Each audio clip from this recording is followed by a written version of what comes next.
fellow Mouseketeers. This is a special message to my email friends and everything like that. You know, I really appreciate the nice messages that I get, you know, on my YouTube channel, but, you know, even the emails that I get from you guys, I do miss you, Ollie.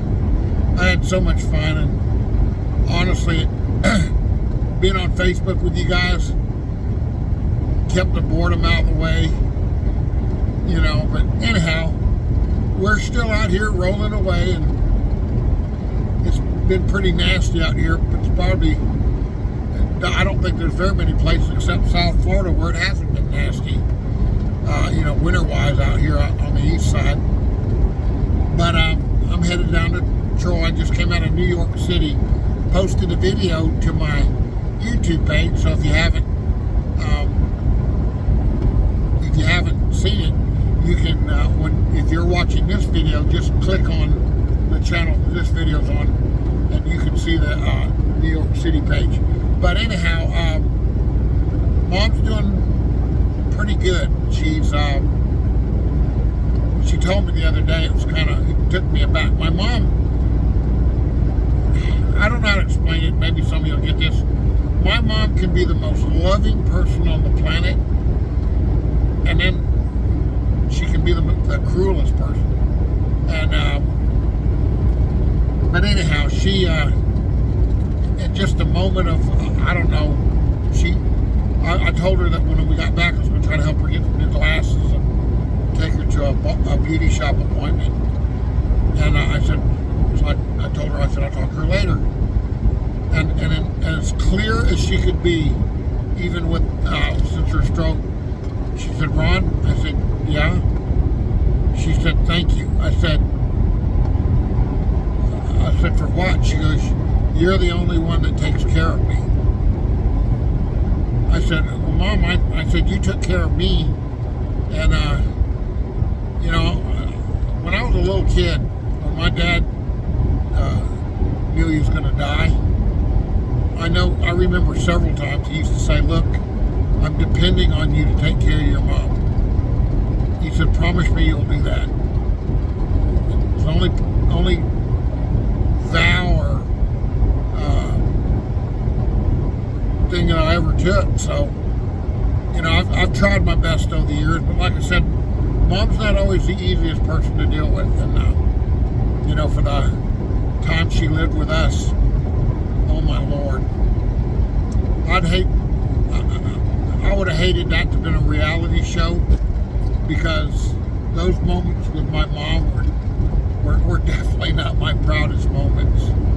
She has a tendency of pushing you. I remember one time, and I'll share this story, not because it's bad, but it kind of illustrates what she was like, and it's kind of funny now. But anyhow, one particular day, it was a Saturday, and my mom didn't understand I needed some alone time with my wife. Not alone, but just me and her.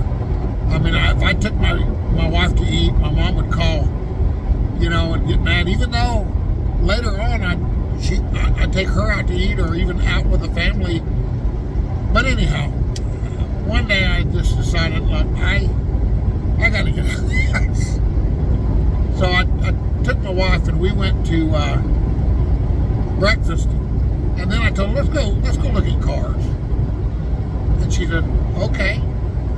And I had never bought my wife a brand new car. I've always bought her used ones. Now, they were good ones, but I'd never bought her a car where she could pick the color and the style and everything like that. So I said, you know what, let's go see.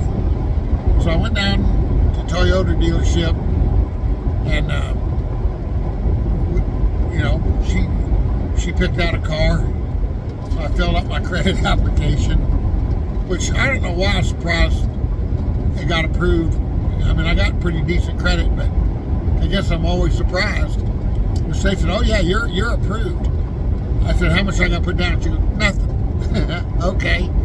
So they said, so they put me on a golf cart with my wife, and they said, "Let's go out here and what color you want? Because my wife didn't want white. The demo that we drove was white. She didn't want a white car, or a black or a blue car. At any rate, so we went out and she picked it. And, she picked a Toyota. Well, by the time, I mean, you know, when you're out car shopping and doing paperwork and everything, you know, it takes a little bit of time. Well, I finally got home like 1, 2 o'clock. My mom was furious. Where have you been? I said, well, Mom, I went out and bought a new car. What for? And what I wanted to say is, I'm a grown man. I don't have to explain to you what for, but my mama wears this big old diamond right there, and man, if she's in within striking distance, that thing will cut your lip. Not that I know personally, but that's what I heard. Anyhow, she said, what'd you get? And I said, well, come out here and look at it. Now, at the time, my mom had a Toyota Camry. So my mom comes out, and I bought my wife a Toyota Corolla. And my mom looks at it, and she goes, that's what you bought? Yeah. She says, I hear those cars aren't very good. I said, what are you talking about, Mom? It's the same kind of, it's the same people built your car, built this one. Oh, really? She didn't hear that. She was just mad.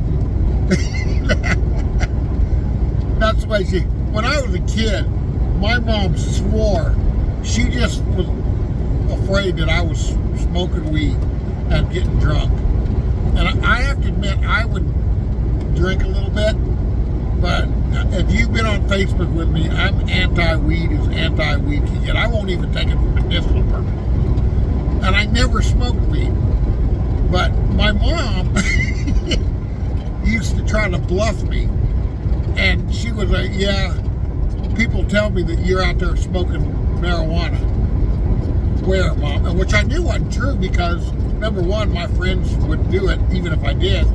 But number two, I wasn't smoking marijuana. So I'd say, who told you that? People. What people? Well, if you're a big Everybody Loves Raymond fan, I think that's why I love Everybody Loves Raymond, because Frank and Marie do that to Raymond and Robert. They tell the people. I remember was they said that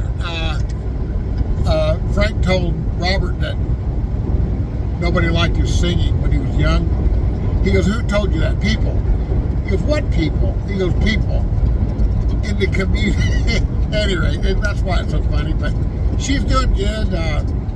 Christmas decorations are coming down, and things. My son is doing good with his wife and everything. I got granddaughters that's got birthdays. One of them's sweet 16 is this year, and the other one is 14. So my oldest has got a boyfriend, and I don't like him. But I don't like him for several reasons, but I really don't like him. And I know that some of you are probably going to roll your eyes at this. It ain't got nothing to do with skin color or ethnicity or nothing like that. But if you're coming to meet a girl's parents or grandfather, and you show up in a hoodie and you're in the summertime and your pants are kind of not drooping too bad, but I can tell what kind of color his underwear was, you've already started off on the wrong foot with me. But anyhow, well, listen, I got to jump off. I'm fixing to go up here and do a little trailer swapping and head up to Hazelwood, Missouri, which is a little community outside of St. Louis. And I'm going to try to stay warm. And next week I got recruiting duty, so I'll be in Columbus, Georgia, LaGrange, Georgia, and then Carrollton, Georgia. So if you happen to be up in Carrollton, Georgia, Tuesday of next week, I'll be at the West Georgia Technical College from 1 o'clock to about 6 o'clock in the evening. And then if you're down in LaGrange, Georgia, I'll be down there from 7 o'clock local time to about 8:30 in the morning the following day. And then I'll be at Pensacola State on Thursday. But anyhow, hope y'all have had a good Christmas, a safe New Year. Hope you're staying warm, and if you're up in those areas where there's still ice on the road, stay out of those areas until until it clears up. We'll see you.